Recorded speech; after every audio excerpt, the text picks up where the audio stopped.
Colorado Rockies are 5-20 at home. 5-20. Don't worry, we'll fire our manager. Oh, that didn't work. The new manager's 1-9 since taking over. That's pretty good, right? Hey, when we go on the road, we'll be better because we get tired at the Mile High City and we're home and we've got some bad oxygen. We're not used to it. Maybe we were climbing some 14ers. Let's get on the road and see if our road split's better. No. 3-22 on the road. It's even worse. It's putrid. Why is this even in my head today? Why would I start a Friday heading into a long weekend that signifies the start of summer while it's barely 70 degrees here in New York?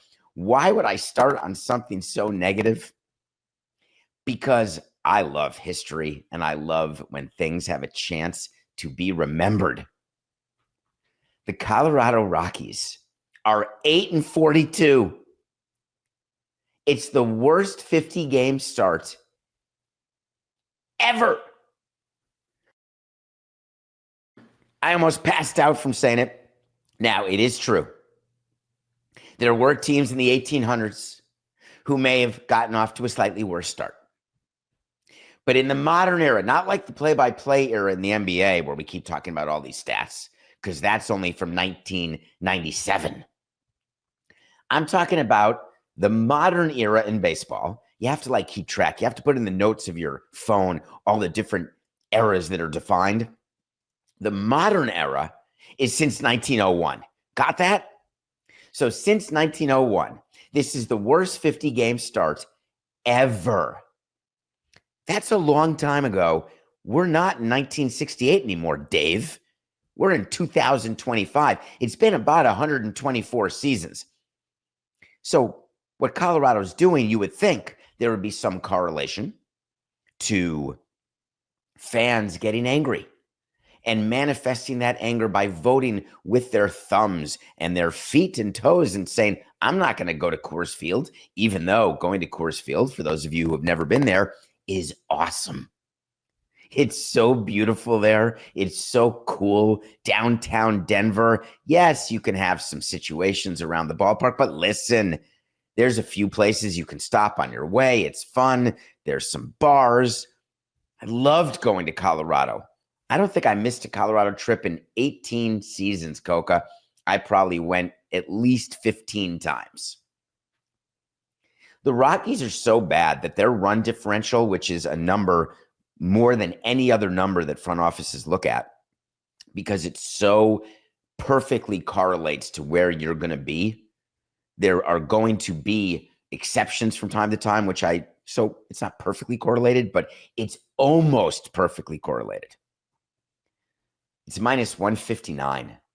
Can you imagine giving up 159 more runs than what you score? And it's May. Just to give you an idea that the next stinky team is the Orioles. Their run differential is only minus 85. So just think about it. It's almost twice as bad. I mean, this is historic. And what is clear is that the Rockies are going to do something this year that's never happened. The only question is are we going to define it by the modern era since 1901? Or are we going to define it by forever since the first time people put string together and a little leather and said, why don't we throw this around and run around and see what happens? Because the modern era record for losses is, I don't know if you can remember, it was way back. It's hard to remember, there were teams called the Spiders and there was a team called the White Sox.